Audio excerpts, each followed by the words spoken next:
What are we discussing on today's Locked On Diamondbacks podcast? Checking in on the latest roster battles as we get closer to the postseason.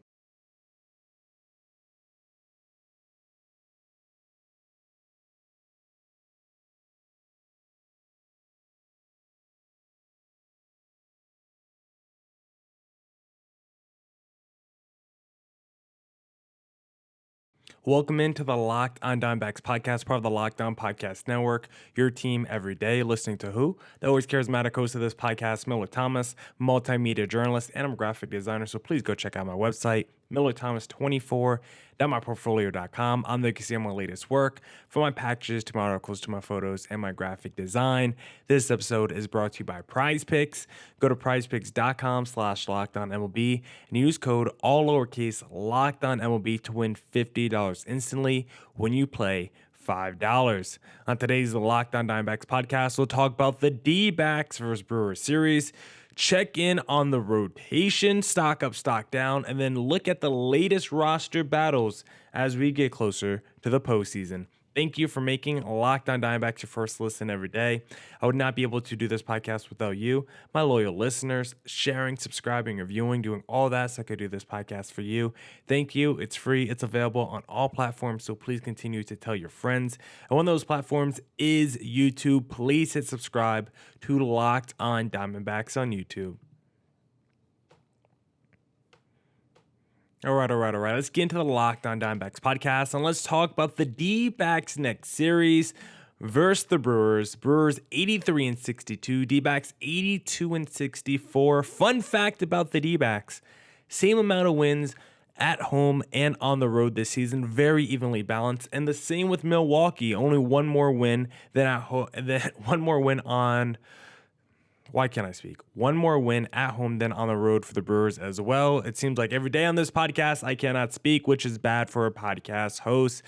D-backs right now playing some solid baseball. They've been kind of up and down the month of September, right? Against the Mets, against the Astros, we've had some up and down moments there for the D-backs. But for the most part, since June 1st, this is a team that's cooking offensively. This team has been phenomenal for a while now.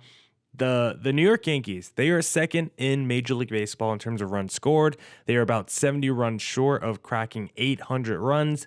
The D-backs, number one scoring team in baseball, they are at 802 runs already. So clearing the next team in second place in Major League Baseball runs scored by about 70 runs. And this next team that they're going to face is the Milwaukee Brewers, who offensively can be a little up and down. Guys like Chirino having a very good second halves for them, especially when considering he's only 20 years old. I definitely pronounced his name wrong, but Jackson is a really young up-and-coming star in Major League Baseball. Someone to watch out for. Willie Adames having another fantastic season. And there's some guys in this lineup that are having good years. Rhys Hoskins providing some pop despite a bad OPS. William Contreras provides some pop too. So you do got some decent sluggers in that Brewers lineup. But this is a series that the D-backs have to win. One, because they need to keep pace in the standings, right? You look at the wild card standings, the Padres, the Mets, they're right there with the D-backs. D-backs currently have a half-game lead on San Diego for the top spot on the wild card. We love to see that. They're 2 games up on the New York Mets for that number 3 spot, and 3 games up on the Atlanta Braves. So D-backs sitting in a nice position right now, but they can't take the foot off their gas. They can't take the foot off the gas because those teams, the Padres, have been just as good as the D-backs in the second half of the season. The Mets have maybe been the best team in baseball in the second half of the season, definitely since, the last 3-4 weeks. The Braves, they still have a ton of talent. They're still winning a lot of games. So the National League is super tough. You can't let up at all if you're the D-backs. That's why they have to go beat the Brewers. Reason number 1. Reason number 2 is I've just been on like a hate Brewers bandwagon. Recently, I feel like I've done a bunch of podcasts where I've talked crap about the Brewers and said they're not that good of a team.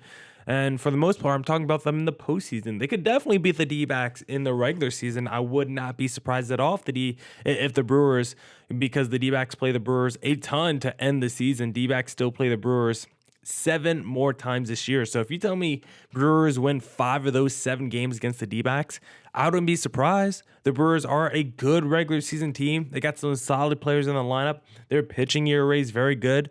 On paper, that's a very good team. But in the postseason, I'm not scared of Milwaukee at all. That's where all my gripe and my vitriol toward Milwaukee stems from. I think they're a good regular season team. I don't think they're a realistic contender or postseason team. I don't even think they'll win. I'm not even sure. We'll see who they play in the postseason. But if they're going against like the last team in the wild card round and it's Atlanta or the New York Mets, like, you think I'm going to pick Milwaukee to get out the wild card round? Probably not, especially if it's Atlanta. I'm definitely take Atlanta over Milwaukee. And then the New York Mets have been arguably the hottest team in baseball over the last month. So Milwaukee, I don't even see them getting out the wild card round. So I need the D-backs to win this series because of all the disrespect I've sent Milwaukee's way. I can't let Milwaukee walk into Chase Field and now own the D-backs. That would not look good on my part. D-backs have to defend Chase Field, and to do that, we got Erod going in game number 1, Fott in game 2, and then Zach Gallen the finale. Erod and Fott, 2 guys that have been struggling recently that need to get going, as we'll talk about them in segment number 2 when we do stock up, stock down. But such a critical point of the season for Arizona to continue to keep pace in the wild card standings. You look at their remaining strength of schedule, 10th toughest remaining schedule in baseball, and that's mostly because you play the Brewers, who are a good team by record in the stats, 7 more times, and then you do play the Padres 1 more time to end the season. D-backs 10th and toughest remaining strength of schedule. Meanwhile, you look at the other teams in the NL wildcard race. If you do want to put a silver lining for the D-backs in that race, the New York Mets have the toughest remaining schedule in baseball. Now, because they've been playing so well, maybe that doesn't even matter to you, but the Mets do still have 7 games left against the Phillies, a series as well against Milwaukee, and 1 more series against Atlanta. So you're hoping between the Mets and Atlanta, those 2 teams could basically cannibalize themselves, and you're hoping the Mets is probably the team that's going to be on the outside looking in, with them having to face Philly 7 more times, and Atlanta also desperately trying to fight and get into the postseason. You would have to imagine the Mets' tough uphill battle for them, but they've been doing such a good job over the last month. I don't want to overlook them. The Braves do have the 12th toughest remaining strength of schedule, 2 spots behind the D-backs. They do face the Dodgers 1 more time, the Mets 1 more time, and the Royals 1 more time. And so for the D-backs, I do feel good about them for the rest of the season when comparing them to the other teams in the National League wildcard standings. I like the D-backs schedule for the rest of this month. I think the Mets and Braves both have tougher schedules than the D-backs. I think the D-backs going against Milwaukee, I like this series for Arizona, another playoff team where they get to get up for the challenge and really show themselves off, because I think this D-backs team does the best against the best opponents, especially since June 1st. In the beginning of the year, the first couple months, I would have told you this D-backs team only beats bad teams. But now I feel like this D-backs team really thrives and really wakes up when it gets to go against some of the best teams in the sport, and getting to go against the Milwaukee team with really good pitching. Another chance for the D-backs offense to showcase that they can travel. Well, they're not traveling anywhere. They'll be in Arizona. But another case for the D-backs offense to showcase that they can go against any pitching staff, whether it's a bad team, whether it's a good team. It does not matter. That offense is versatile, and they can attack any type of pitcher, and that's why I want them to prove once again in this upcoming series against Milwaukee. Now we'll do a little check-in on the rotation, a little stock up, stock down with the D-backs pitchers in segment number 2. But if you're trying to get fit, then I suggest looking into Tonal, because Tonal is the world's smartest and most effective strength training system that helps you get stronger, powered by AI. Tonal learns with every rep, so you can deliver workouts personalized just for you. Tonal learns from your movement and provides suggested weight recommendations for every move with detailed progress reports. They even create personalized programs and workout suggestions or recommendations based on your individual goals. It's like having a personal trainer at home with you, as Tonal will optimize every workout just for you. From professional athletes to the mom of 3, Tonal is trusted by thousands who have become their strongest. Right now, Tonal is offering our listeners $200 off your Tonal purchase with promo code LOCKEDONMLB. That's Tonal.com. Use promo code LOCKEDONMLB for $200 off your purchase. That's Tonal.com. Promo code LOCKEDONMLB for $200 off. All right. Let's get back into the Locked On Diamondbacks podcast. And let's do a little rotation check-in for the Dbacks. Last time we did this podcast, this is how it went. Stock up for Ryan Nelson. Stock up for Zach Gallen. Stock sideways for Brandon Pfaadt. Stock down for Merrill Kelly. Stock down for Erod. And let's see how it has changed since then, because Ryan Nelson, in his most recent start, was not the best. This was actually a lesser version of Ryan Nelson, if you could believe that. The man who has been the best D-back starter for multiple months now actually came down to earth a little bit against the Houston Astros and actually looked vulnerable, if you can believe that.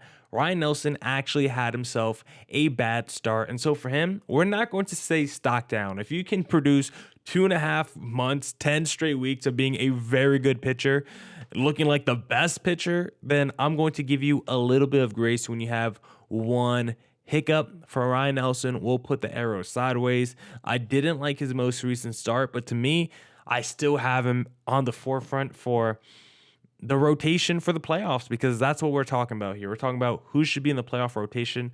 And for Ryan Nelson, I still feel better about him than any other starter in this D-backs rotation currently. I mean, as we'll talk about in a second, some other guys are starting to trend in the right direction. But for Ryan Nelson, he's been trending in the right direction for multiple months now. So just because he has one little hiccup against the Houston Astros, I don't want to all of a sudden discredit everything he has done over the last couple months. So for Ryan Nelson, I'll say his arrows are going side to side.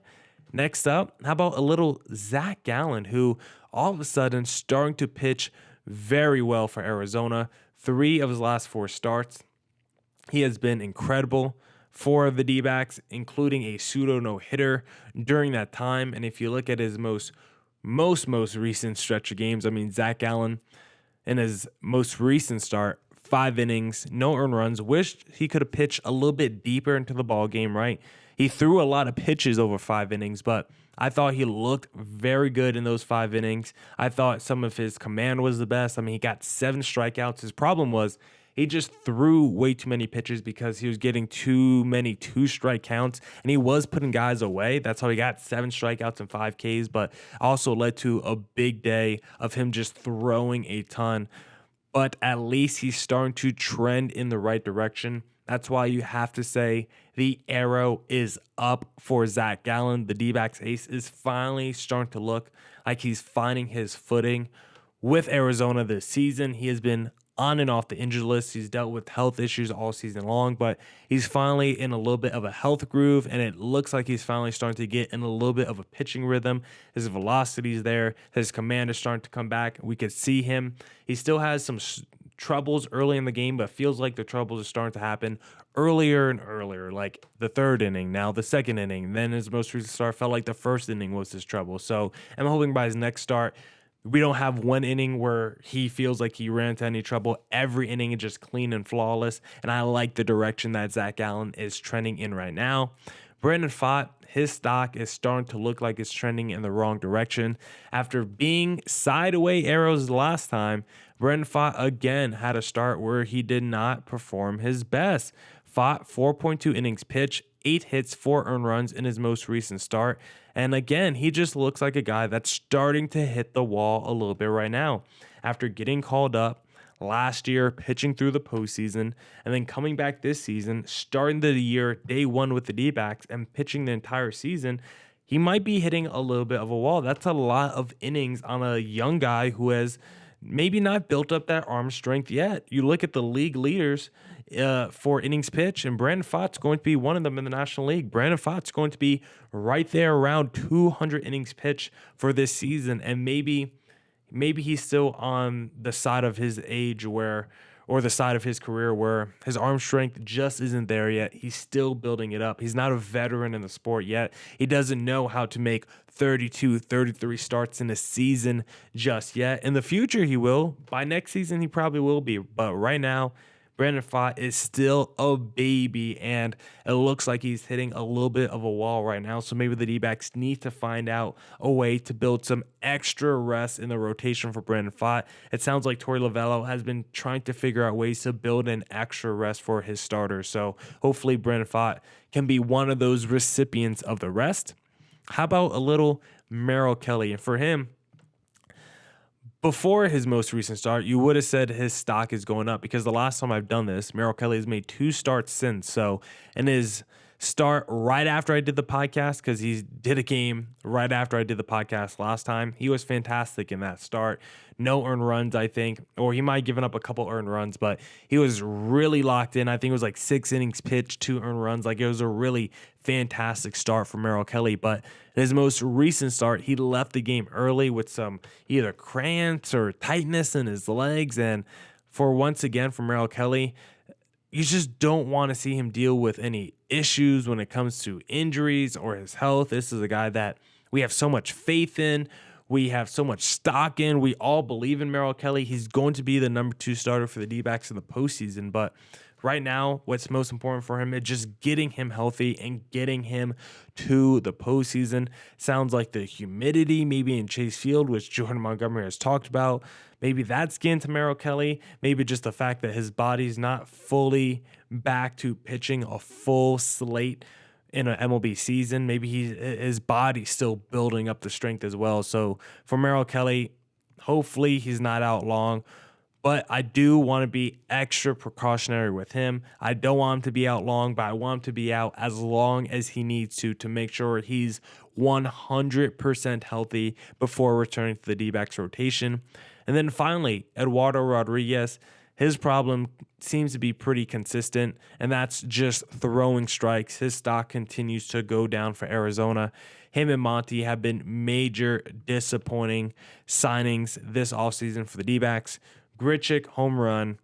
Jock Peterson, home run. Eugenio Suarez trade, home run. But the signings of Erod and Monty have not helped out the D-backs rotation at all.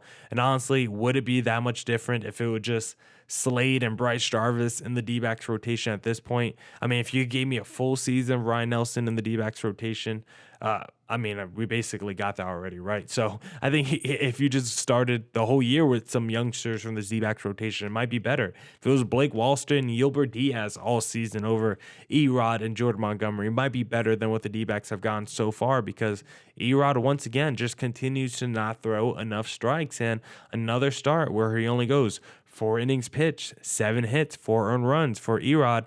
It feels like the same story every single time, just not throwing enough strikes at all. I don't know what the reason is for Eduardo Rodriguez. He should be better than what he's showing right now for the Arizona Diamondbacks. He's been major disappointing this season, along with Jordan Montgomery, and hopefully those guys can turn it around before the postseason, because if those guys start to click as we enter October, then the D-backs pitching staff goes to another level. But considering it's mid-September, the chances of that happening seems to dwindle by the day.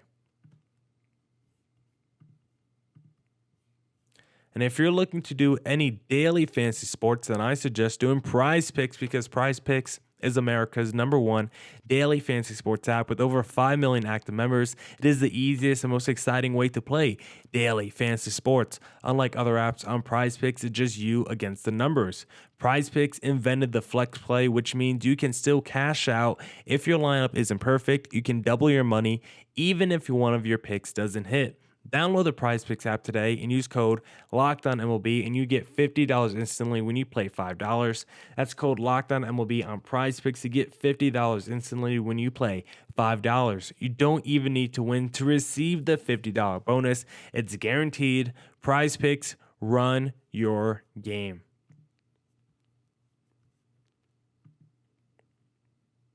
All right. Let's get back into the Locked On Diamondbacks podcast, and let's talk about some roster battles for the D-backs as we enter the postseason, because unfortunately, not everyone that you see right now playing for the D-backs is going to be there in the playoffs. Not everyone is going to make the postseason roster. And so let's talk about those battles for the playoff roster, because I think there's two main battles going on. The first one is Jose Herrera versus Adrian Del Castillo, the battle of backup catcher for the Arizona Diamondbacks. And really the question is here, do you value offense or do you value defense when it comes to the backup catcher? Gabriel Moreno is probably going to play 80 to 90% of the games in the postseason, if not every single game. But the times where Gabby might have to leave a little bit early, right? Didn't he have that scare in the postseason last year? If you do have a scare with Gabby's health, or maybe you just want to get him a little bit rest late in the game, or just do a substitution late, for whatever the reason may be, who do you want to be the backup catcher for the D-backs is a great question. Jose Herrera, I think, is better as a pure catcher from maybe a framing standpoint, actually catching the staff. I feel like the pitchers look better with him than with the Del Castillo. Definitely when it comes to defensively, blocking balls, even throwing out guys. I'm not saying Herrera is great, but Adrian Del Castillo is definitely a negative in that area. We've seen it since Del Castillo has come up, and whenever he started games for the D-backs at catcher, it's been stolen base galore for opposing teams. But on the flip side, Adrian Del Castillo offensively crushes Jose Herrera. Herrera has 0 career home runs. Adrian Del Castillo, I mean, in his first week with the Arizona Diamondbacks, was hitting home runs and walk-offs and doing every single thing from an offensive standpoint that you would want to do in like your major league career. And Adrian Del Castillo was doing that in game number 1. Right now, offensively, he clears Jose Herrera. You trust him a lot more in terms of the power output in terms of his ability to make contact and do something with the bat. And so when looking at offensively, yeah, you're definitely taking Del Castillo over Herrera. But when it comes defensively, you're definitely taking Jose over Adrian. So I think the question is, what do you value more? Currently in the month of September, they both haven't been that good. Herrera has a 52 WRC plus. Adrian Del Castillo, 82 WRC plus. Both of them have drawn 0 walks in the month of September, but at least Herrera, strikeout rate, 16.7%. Adrian Del Castillo, 40.9% strikeout rate. So it depends it depends what you want from your backup catcher, offense versus defense. Personally, I think I would lean Adrian Del Castillo because Moreno is an elite defensive catcher, and he's going to be out there probably for every single game. But there's ever a moment where maybe you want a pinch hitter off your bat, you don't even need to pinch hit for Gabriel Moreno. If you just want a pinch hitter in general, Adrian Del Castillo can at least do that for you, potentially deliver in a big postseason moment. I just think the odds of Jose Herrera coming off the bench and delivering a big clutch hit for you are super low. I could actually see Del Castillo doing something like that, similar to Alek Thomas. So that's why I would keep ADC over Jose Herrera. And then the last camp battle that we got to look at, or not camp battle, but roster battle for the postseason is Pavin Smith versus Josh Bell versus Luis Guillermo. You might not think Guillermo's on this roster battle, but only one of those guys are probably going to make this postseason roster, because once you get, or two of those guys I think can make the postseason roster, but once you get Lourdes Gurriel back, and once you get Gabriel Moreno back, like, some tough decisions have to be made. And if you're the D-backs, do you want 2 backup first basemen?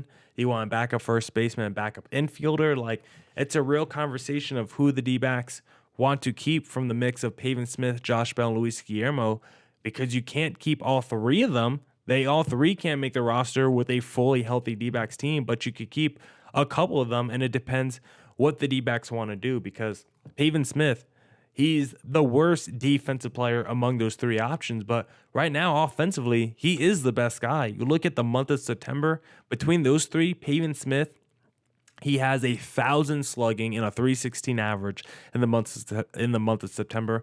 Very small sample size, only 22 plate appearances, but 4 home runs, 6 runs, and 10 ribbies just this month. He has a 260 WRC plus. He has been on fire compared to Josh Bell, who has struggled this month. Third worst WRC plus on the Dbacks at 61. His slugging is only 207 this month. He has not done a lot. Guillermo, he's in between those two guys, 90 WRC plus, but still below league average. And so that's the case for Pavin Smith. Yes, he might be the worst defensive player, but right now he gives you the best offense, and he can still play a little backup first base and little corner outfield if you really need. Josh Bell gives you the best defensive backup to a Christian Walker, and still a guy that could provide a lot of pop. Yes, he's been struggling over the last 3 weeks, but he's still a guy, if he gets a hold of one, can crush it and send it a long way. He's the most established guy of the three, the guy with the best resume overall, the best ceiling guy, I think, of those three guys. Even if he's not playing the best right now, I do think Josh Bell has the highest ceiling of those three, plus a pretty solid glove as well.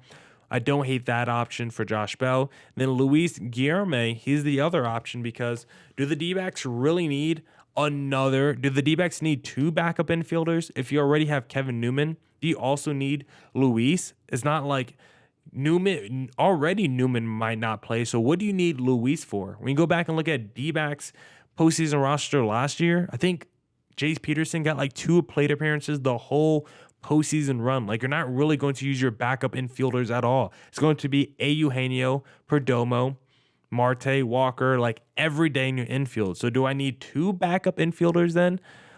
In Kevin Newman and Luis? I might not. It might be more beneficial for me to lean offense in the Bells and the Pavin Smiths over Luis. But if I want to lean defense, I would lean more into the Bells and the Guillermos. I don't know really if there's a scenario where you pick Pavin and Guillermo over Josh Bell. I don't know if that really makes any sense. I feel like Josh Bell is safe regardless, so maybe this is more of a Pavin Smith versus Guillermo conversation, but I figured to throw Bell in that conversation anyway, considering he's been the worst offensive player of the three over the last few weeks. But right now, if I had to choose, I'm definitely picking Bell and Pavin Smith over Luis Guillermo for my postseason roster. Now, that's it for this edition of the Locked On Diamondbacks podcast. Come back tomorrow for more Diamondbacks news coverage and insight. And as always, stay safe, stay healthy. No says.